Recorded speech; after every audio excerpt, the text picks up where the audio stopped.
I am disappointed with this chapter. Yes, you heard it right. In this chapter, we finally see Bonnie out in the sunlight, Kuma turning into cyborg, as well as we see Bonnie finally set to sea, and also the power of Bonnie and her fight. I will also tell you the reason why I am disappointed with it. Well, 2 disappointments to be exact.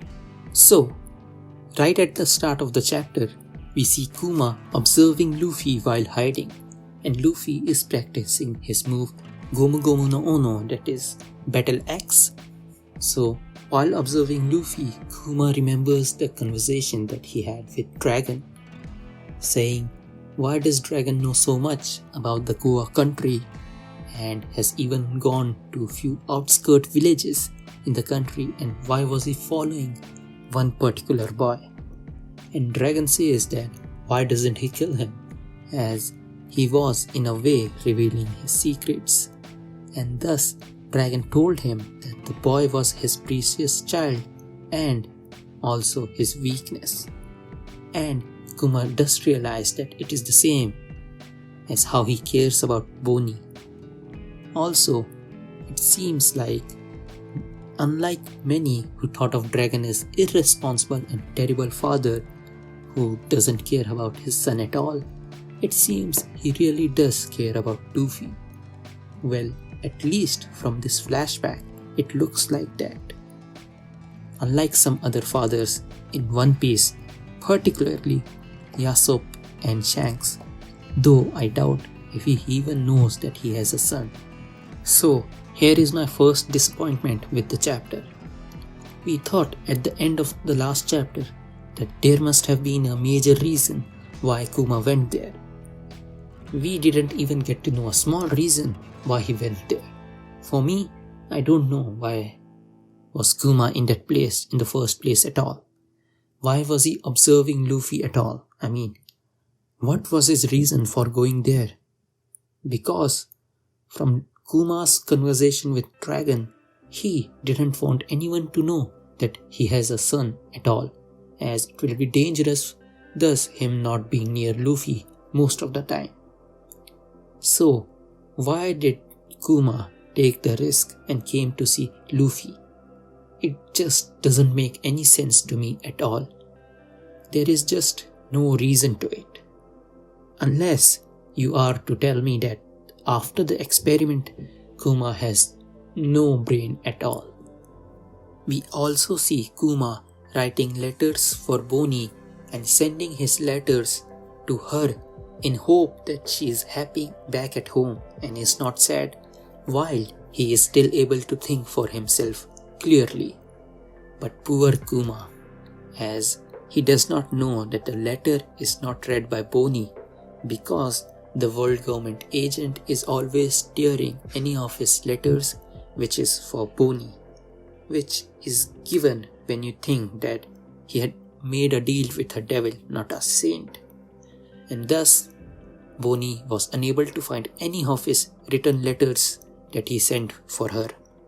And we also find that the government agent was always burning the letters that Kuma sent over the time. And apparently, he writes 10 or so letters every month. That is a lot. And also, Bonnie is finally able to go outside while sun is out, which was pretty good to see.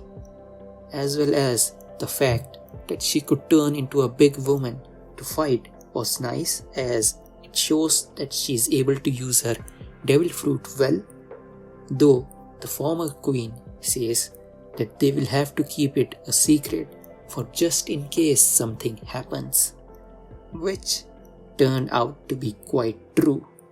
And then we see Vegapunk's lab. When Kuma was preparing to undergo the surgery to become a cyborg, where we learn that they are seeking a complete erasure of self, such as any human emotions as well as their memories. But Vegapunk says that he will ensure that he will let him keep his slight trace of conscience until he reaches the point of no return, which is probably gonna take around 1 year until he reaches that point. By the way, Vegapunk finally has a decent head.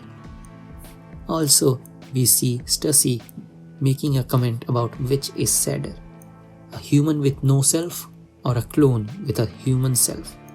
Though, if you ask me, I think human with no self is far worse, because you are literally stripping away his power to make decisions, which is essentially important part of being a human mentally, as compared to a clone with a human self, as I think of it as a new human being born who is capable of thinking for its own, and is sort of a good thing, I guess, considering it is given freedom to do what it wants and not what its owner created for the purpose of. Though you could argue that if you can clone a person, then the original's importance is basically lost. And we see Bonnie finally deciding to go to sea and explore the world. And we see Bonnie punch that government agent, which was pretty satisfying because of her actions, and she uses her devil fruit power in that fight using a fist attack that looks exactly like Luffy's Gear 5, especially her pose when she was going to punch her. I think it will be interesting to see how she becomes infamous in the world, as well as was she actually captured during the time of Marineford arc, as we see Akainu saying that he was scared when he heard that she escaped. Or was it meant that she escaped from the kingdom where the world government agent was there and she was living? Also, how did she eventually escape from there if she was captured? Which is pretty likely considering Akainu is not going to let anyone escape. And here is another thing I have a problem with, or is it more correct to say the second disappointment I have, that is Pony's fruit's ability is basically aging people, as we know. So how the hell did she kind of recreate Gear 5 Luffy's attack? I just don't know. Because if it is remotely even related to Gear 5 or Nika, then I am sorry to say that I am pretty disappointed with Oda regarding this. Also, it makes her a bit too much of an OP character, especially when we remember the fact that she is still only around 12 years of age in the present arc. Of course, it could also be just the similarity between the way Oda drew her punch similar to Gear 5, so as to symbolize the fact that she is going to be free in a sense, as she will be going to explore the world. Though I have my own doubts regarding this, as she said, distorted future, possibly imagining a future where she has Nika or related to it powers. Thus I am kind of worried, to be honest. So I want Oda to sort of explain what was that attack, and hopefully it wouldn't be something which will make her a bit too powerful and also out of story, as well as a bit too ridiculous for me. Thanks for watching.